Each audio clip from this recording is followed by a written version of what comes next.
지루해도 시청하면 늘어가는 코인 경제 지식 출발! 안녕하세요, 첼리브라입니다. 간밤에 나온 종합적인 뉴스에 관해서 이제 말씀을 드리려고 하는데, 지금도 코인 시장이 계속 녹아내리기 때문에 아마 많은 분들이 지금 현재 이 시장을 떠나고 계시는 분들이 많을 거라고 이제 저는 생각을 합니다.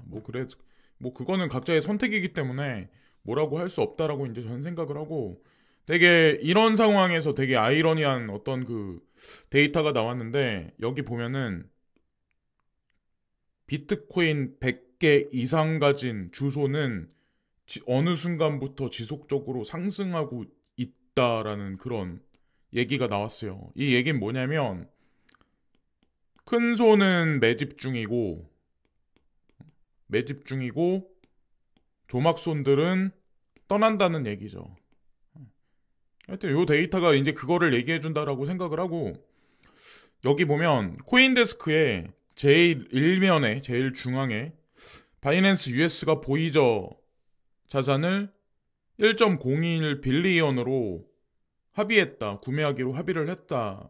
그래서 이거를 바탕으로 해서 제가 이제 말씀드리려고 하는데, 루나서부터 셀시우스, 3어로우 캐피탈, 최종 이제 보이저, 그 다음에 이제 FTX였죠. 얼마 전에.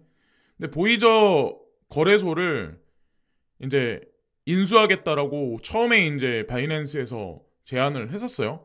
그리고 나서 얼마 안 있다가 크로스타워가 중간에 등장을 했었고, 결국 바이낸스 US가 들어갔네요. 근데 되게 아이러니한 거는 지금 바이낸스도 이렇게 기우뚱거리고 막 이러는 어떤 사람들의 말이 오가는 와중에 과연 무슨 돈이 있어서 이거를 인수를 할 수 있었을까? 그리고 또한 중요한 게, 이 대목을 알면 여러분들도 참 재밌다고 이제 생각하시겠지만, 이 보이저 거래소가 3어로우 캐피탈의 또 채권자예요. 채권자. 그러니까 얘도 가지고 있는 거예요.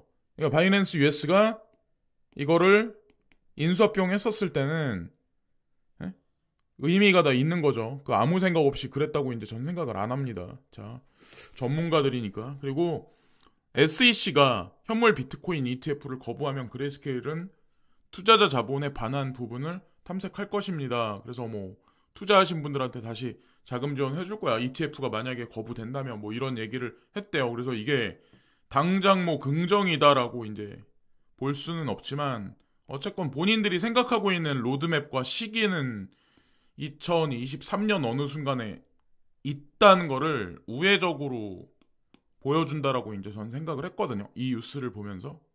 갑자기 생뚱맞게 이런 얘기를 왜 했을까라는 생각을 한번 했었고, 바이낸스가 여기 보면 마자루스에서 이제 회계감사 한다고 했었는데, 이걸 포기했다라는 얘기 나오는데, 제가 이 기사를 읽어봤어요. 이거는 20일 날 나온 거예요. 정확히 이제 새벽에 1시 32분에 나온 거예요. 아마 그래서 정확할 거예요. 근데 포기한다라고 얘기가 나왔었는데, 이거 할 필요 없다. 회계감사 할 수가 없다. 이렇게 얘기가 나왔는데, 여기 제가 보니까 뭐라고 얘기가 나왔냐면, 일시 중지라는 표현을 썼어요. 포기가 아니라, 그냥 안 한다는 의미가 아니라 그냥 일시 중지라는 표현을 썼거든요. 그 의미가 과연 무엇일지, 이게 단순 시장에 떨어지는 시세의 하락세와 버드뉴스를 확장시키는 하나의 그런 단편적인 예인지 그건 모르겠지만, 어쨌건 말장난이죠. 일시 중지라. 그냥 안 하겠다고 하는 것도 아니고 일시 중지라. 참 웃기고, 세계 4대 회계 법인이 있어요. 이건 2021년 매출 순인데, 2021년이니까 얼마 안 됐죠. 거의 이 순위가 지금도 아마 비등비등할 거예요. 여기 보면 딜로이트, 프라이스 워터스 쿠퍼스인가 아마 그럴걸요. PwC가, 그리고 어니스트 영, KPMG. 그래서 1, 2, 3, 4 여기까지가 세계 4대 회계 법인인데, 코인베이스는 지금 딜로이트에서 감사를 하고 있다. 이런 얘기, 준비금 증명에 관해서 감사를 하고 있다는 얘기가 있더라고요. 그래서 어떻게 될지 모르겠지만, 어쨌건 코인베이스도 어떻게 보면 전 세계에서 가장 보안도 철저하고 가장 깔끔한 거래소다, 뭐 미국의 대표적인 거래소다, 이렇게 알고 계신 분들한테 만약에 딜로이트한테 깔끔한 회계 증명이 준비금 증명에 관한 그런 회계 자료가 만약에 공시된다면 아마도 그 시점이 언제일지 모르겠지만 발표가 되지 않을까라고 이제 생각을 합니다. 지금 아마 감사 중이니까 기다려 보시면 될 것 같고, 또 바이낸스가 참 이럴 때 움직임을 참 많이 해요. 그죠? 인도네시아 암호화폐 거래 회사 토코크립토 인수 완료. 뭐 예전에 투자를 했었다 뭐 이런 얘기가 후면에는 얘기가 돌던데, 여기 토코크립토 대변인이 말했다 뭐 요런 얘기. 그래서 뭐 직원이 어쩌저쩌고 이건 의미가 없고, 바이낸스는 왜 자꾸 인수합병을 하고 있을까? 그리고 또 공교롭게도 인도네시아 암호화폐 거래소를 또 인수를 했어요. 왜 인도네시아를 눈독을 들였을까? 지금 현재 상황에서 왜 그랬을까? 저 이제 항상 모든 사건과 흐름에 관해서, 모든 캐릭터에 관해서 저는 물음표를 상당히 많이 던져요. 제 성격 자체가. 그래서 왜 이랬을까? 한번 곰곰이 한번 생각을 해보면 인도네시아 지금은 보잘것없죠. 자, 그리고 나이지리아도 마찬가지로 지금 현재는 보잘것없죠. 그러나 향후 수십 년, 향후 당장 2030년만 봐도 인도네시아의 GDP, GNP는 엄청나게 상승할 거고, 아프리카 대륙에서도 특히나 이제 나이지리아 같은 경우는 아마 성장률이 가파를 확률이 상당히 높습니다. 아마 그래서 크레딧 코인 아마 아실 거예요. 그래서 아엘라 뭐 재단인가? 거기하고 이제 관련해서 아엘라는 여기 상주하면서 이제 사업을 진행하고, 크레딧 재단은 또 커넥션 관계가 있고, 그리고 아엘라는 또 나이지리아 정부하고 또 제가 보니까 무슨 관련이 있는 것 같고, 암호화폐를 투자 자본으로 인정했다 뭐 요런 얘기가 나왔죠. 나이지리아 중앙은행과 국가증권 규제기관의 암호화폐 감독 권한을 규정할 거다. 그래서 비트코인과 가상자산을 인정한다라고 이제 나이지리아 정부에서 공개적으로 이제 발표를 했어요. 그래서 왜 그랬을까를 이제 우리가 한번 생각을 해봐야 돼요. 그래서 이 시점에서 또 이 얘기가 나왔어요. 글로와 캐피탈, 케이맨제도 금융당국 외부 감사 요건 충조. 여기도 마찬가지로 감사 충조. 그러니까 뭐 우리 확실해. 이런 거를 지금 보여주고 있는 것 같아요. 그러면 나이지리아에 왜 글로아는 들어갔을까? 우리가 알 수가 있고, 케이맨 제도에서도 확장하기 위해서 금융당국으로부터 외부 감사 충족이 됐다. 이러면 뭐 자세한 사항은 읽어보시고, 자, 어쨌건 지금 숫자에 너무 포커스를 많이 맞추지 마시고, 제가 이제 신흥국에 관한 그런 걸 이제 보여드리는 이유가, 이거는 윌링턴 캐피탈인가? 윌링턴 캐피탈이라고, 여기도 이제 투자 전문 회사인데, 여기도 이제 비슷한 미래에 관해서 얘기를 하고 있어요. 2017년, 2030년이 되면 과연 어떻게 될까? 여기 보면 2030년이 되면, 자, 중국이 이렇게 될 거야. 인도가 2위 자리가 될 거야. 그리고 미국이 3위권으로 떨어질 거야. 그리고 인도네시아가 생뚱맞게 여기 4위권 자리에 들어갔어요. 일본이 6위권 자리로 밀려나고, 참 생뚱맞죠. 근데 생뚱맞은데 이 시점에서 우리가 한번 생각을 한번 해봐야 돼요. 2023년에 자 보면 2023년에 불경기다, 뭐 리세션이다, 뭐 경기 하강이다, 막 이런 얘기들을 많이 하는데, 단지 2023년만 이럴까? 2023년만 이럴까? 여러분들은 어떤 생각하시나요? 단지 2023년만 넘기면 나머지는 미국이 막 이렇게 추세 추종하면서 계속 상승을 그릴 수 있을까요? 중국은 계속 하락을 하고, 왜 골드만삭스, IMF, BIS 공통적으로 왜 이런 견해를 필까요? 하다못해 윌링턴 캐피탈인가? 여기도 왜 이런 견해를 왜 필지, 그걸 한번 생각을 해봐야 된다는 거죠. 그래서 좀 전에 이제 제가 말씀드렸던 그 내용인데, 그리고 피터 시프가 이제 탈중앙화에 관한 얘기를 이제 한마디 던지는 것 같은데 이 시점에서 이게 아마 중요한 것 같아요. 저도 이제 많은 사람들한테 이제 제가 뭐 예전서부터 이제 해왔던 주장이었는데 여기 보면 크립토의 대기업들이 뭐 추가 규제로 업계를 구하기 위해 정부의 뭐 명확한 규제안을 기다리고 있다. 뭐 이런 게 참 아이러니하다라고 생각한다. 그래서 비트코인은 원래 약속의 핵심에 위배된다. 원래 뭐 근본 정신에 위배된다. 이런 얘기 같은데 이는 부패한 정부 법정 화폐 시스템에 대한 자유시장의 대안이었습니다. 뭐 이런 그래서 나카모토 사토시가 얘기했었던 원래 탈중앙화 비트코인의 정신에 위배되는데 왜 많은 크립토 관계된 대기업들은 왜 정부의 규제를 바라냐. 저도 이제 이 얘기를 똑같이 말씀을 드렸었죠. 사람들은 탈중앙화다. 뭐 딥파이가 어떠느니 웹3가 어떠느니 네? 뭐 중앙 권력에서 이제 탈중앙화돼서 민중이 제도권 금융을 다 그거 한다. 근데 칼자루를 제도권 금융은 대중한테 절대로 쥐어주지 않죠. 탈중앙화라고 사람들은 생각을 하지만 그거를 뭔가가 덮어 쓰겠죠. 거기에서 이제 감시와 감독이 지금보다 공고히 들어가겠죠. 일단 현금이 사라진다는 의미가 사실 이거를 얘기하는 거예요. 지금 보세요.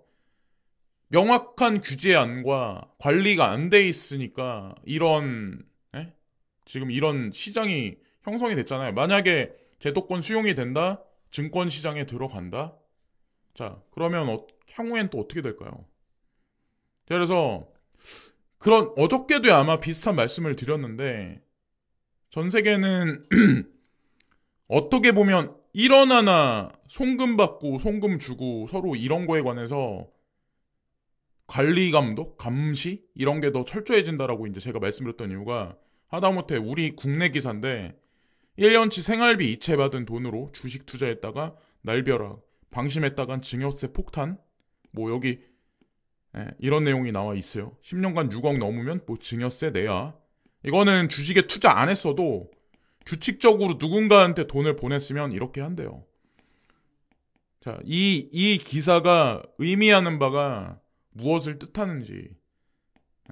여기에 뭐 규제다, 뭐 감독이다, 뭐 이런 얘기는 안 나와요. 지금 현재 상황에서. 근데 전 세계가 아마 현금이 사라지면 지금은 ATM기가 주변에 있지만 현금이 사라지면 사라질수록 더 공고히 됩니다. 탈중앙화의 껍데기를 쓴 중앙 집권화에 아마 피크를 찍을 거예요. 블록체인을 필두로 해서 개인 뭐 정보부터 해가지고 자 제가 이제 나이지리아 한 번 더 이제 가져와서 이제 자료를 보여드리려고 하는데 이게 달러 대비해서 지금 얼마나 가치가 하락했는지를 볼 수 있는 자료거든요.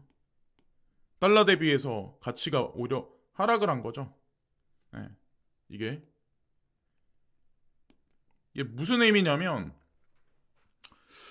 뭐 나이지리아나 아니면 하다못해 뭐 신흥국 중에 뭐 이집트라든가 뭐 이런 국가들이 달러 대비해서 통화 가치가 엄청나게 하락을 했어요. 그럼 자국 내 인플레가 엄청나게 상승을 하잖아요. 그럼 이 상황에서 이 나이지리아 통화 자체를 만약에 그냥 현재 명목 화폐 같이 그냥 유지를 하면 더 경제가 취약해지겠죠. 그러니까 나이지리아 정부는 이 패그를 끊어버린 거예요. 그래서 이 나이아라 CBDC에 관해서 파일럿 테스트를 진행하고 그거를 오픈시켜 주려고 하는 게 아닌지, 그리고 비트코인을 공식적인 투자 상품으로 공식적인 어떤 그 통화로 인정하는 게 아닐지. 이집트도 마찬가지로 그렇게 될 거고 수많은 신흥국들이 그렇게 될 거고 그 물결은 서서히 선진국으로 넘어갈 가능성이 상당히 높습니다. 그리고 사람들이 흔하게 말하는 강달러는 신흥국을 죽인다라는 그런 과거 패턴의 그 논리는 당장 다가오는 세상에서는 그게 그 공식이 결국 되지는 않을 거예요. 이루어지진 않을 거예요. 왜냐면 달러 자체가 페트롤 위엔화로 돼버린 현재 상황이고 그 책임망을 통해서 국제 교역에서 또 다른 통화와 또 다른 시스템이 중심을 잡으면 그거는 과거의 유산으로 전락할 수밖에 없다는 거죠. 그것이 달러의 축소이고 그리고 글로벌리스트들은 그 그림을 중국을 통해서 완성시키고 있는 현재의 와중이다라고 이제 저는 생각을 합니다. 그래 저도 코인 투자를 하는 거지. 그렇습니다. 그리고 지하철 요금도 오르나 뭐 오세훈 정부 뭐 지원 없으면 뭐 인상 고려 뭐 이런 얘기가 나오는데 정부 지원? 글쎄요. 뭐 유가가 오르고 물가가 오르고 그죠? 근데 우리나라도 물가 잡겠다 뭐 금리를 오르죠. 금리 인상하죠. 근데 물가가 잡힐까요? 계속 올라가는 거예요. 제가 이제 결정적으로 이제 여기서 한 번 더 짚고 넘어가려고 하는데 미국인들 52%가 내년 경제 악화될 것. 월스트리트 저널에 뭐 설문조사했는데 젊은 층은 엄청나게 뭐 비관적이다 뭐 이런 얘기가 나왔는데 과연 2023년만 3년만 불경기일까? 한번 생각을 한번 해보셨나요? 연준에서 예를 들어서 지속적으로 금리 인상을 한다. 일정 선까지 하면 그때 금리가 2%까지 떨어질 수 있을까요? 한번 생각을 한번 해보자고요. 사람들이 이제 하는 얘기가 뭐냐면 2024년, 2025년이 돼도 2% 이상에서 4%대를 인플레이션은 지속적으로 유지될 거란 얘기가 있거든요. 근데 이 상황에서 연준에서 금리를 인하를 한다? 그게 뜻하는 게 과연 무엇일지. 물가 폭등을 뜻하는 거예요. 그럼 경기는 더 악화돼요. 그러니까 모르겠어요. 사람들은 그러잖아요. 2023년이 되면 2023년 말이 되면 금리가 인하해서 다시 유동성이 풀릴 거고 경기는 다시 상승해서 주식시장 엄청나게 올라갈 거라고 생각하는데 제가 예전서부터 계속 강조해서 말씀드렸죠. IMF가 미국을 필두로 한 G7 국가들은 계속 장기 저성장으로 몇 년 동안 갈 거다. 사실 이 공식이 거기에 대입을 해보면 거의 맞춰지거든요. 복잡할 수가 있는데 여기 FED 내년에도 인플레와의 싸움, 핵심된 임금 인상,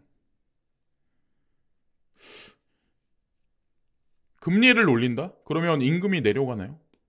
또한 중요한 건 임금 인상된 사람들이 많으면 많을수록 실업률도 올라갈 수밖에 없어요. 왜냐면 수익 구조가 떨어지는데 그리고 상품 가격도 올라가면 판매량이 줄어들 수밖에 없어요. 근데 이런 상황에서 고임금 노동자를 고용할 수밖에 없는 기업 입장에서는 타산이 안 나오죠. 그러면 파산할 수밖에 없어요. 그 연준에서 할 수 있는 방법이 뭐가 있을까요? 이 상황에서 금리를 내린다? 금리를 내리면 인플레가 잡힐까요? 아니면 금리를 올리면 제롬 파월 연준 의장이 생각하듯이 인플레가 뚝뚝뚝뚝 떨어질까요? 사면 초과에 빠진 거예요. 연준은. 달러의 위치가 현재 그런 상황이고 글로벌 리스트는 그걸 알기 때문에 사실은 가상자산 시장의 제도권 수용을 점진적으로 유도할 수도 있다는 거죠. 제가 느끼는 거는 사실 그렇거든요.